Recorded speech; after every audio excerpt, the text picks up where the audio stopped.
Hello de Dindigul dans Tamil Nadu, où je me trouve depuis quelques jours. On est le mardi 25 mars 2025 et je m'apprête à prendre un bus de nuit pour aller à Pondichéry. Donc je vais partir vers 23h20 et je vais arriver normalement à 5h30 environ.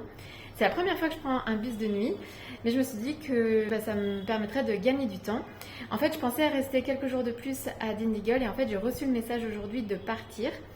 Je suis dans un hôtel qui est proche de la gare routière, l'hôtel Isvaria, qui est très bien, qui est économique, 750 roupies par nuit. Je crois que c'est l'un des plus économiques dans le quartier. Il est propre et voilà, pour un court séjour, c'est très bien. Et ce matin, ils m'ont dit que je devais quitter la chambre en fait ce soir au plus tard parce qu'ils doivent faire des travaux. Voilà, il y a quelque chose qui s'est cassé dans les canalisations et donc tout l'hôtel doit être évacué. Donc vraiment, j'ai compris que c'était pour moi le message de partir parce que je sentais que je m'attardais un peu trop à Dindigul. En fait, c'est une ville que j'aime beaucoup.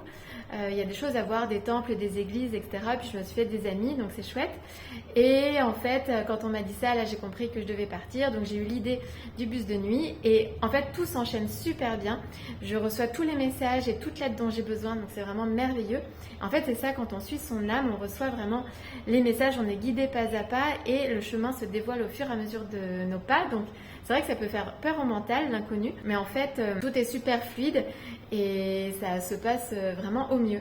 D'ailleurs, je peux garder la chambre jusqu'à 21h30. Là, je vais pas tarder à partir. Mais donc, j'ai pu rester toute la journée à l'hôtel avant de prendre le bus de nuit. Donc, tout s'organise très très bien. J'ai aussi un ami indien, Daniel, qui m'aide beaucoup, qui a vécu 11 ans en France. Et donc, il parle français. Donc, super.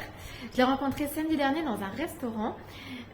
Et d'ailleurs, je l'ai rencontré grâce à une autre personne que j'avais rencontrée dans un autre restaurant en bas de l'hôtel. Donc c'est marrant de voir toutes les connexions et comment on est tous interreliés et comment les choses s'organisent pas à pas. J'ai vu Daniel hier lundi, il m'a fait visiter la ville, donc on a vu des églises, des temples, en voiture, à scooter.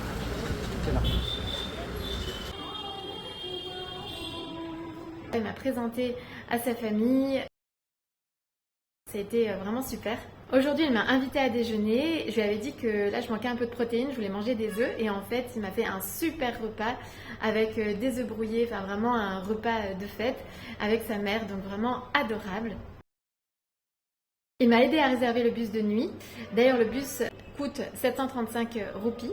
J'ai le siège numéro 11, donc très beau nombre. Et en plus, il a un ami à Pondichéry qui parle français aussi. Et donc cet ami peut me réceptionner à Pondichéry. Donc là vraiment tout est en place. Et j'ai pu réserver aussi une guest house à Pondichéry qui est prête à m'accueillir à 6h du matin quand j'arrive. Donc tout va bien. À plus tard pour des nouvelles.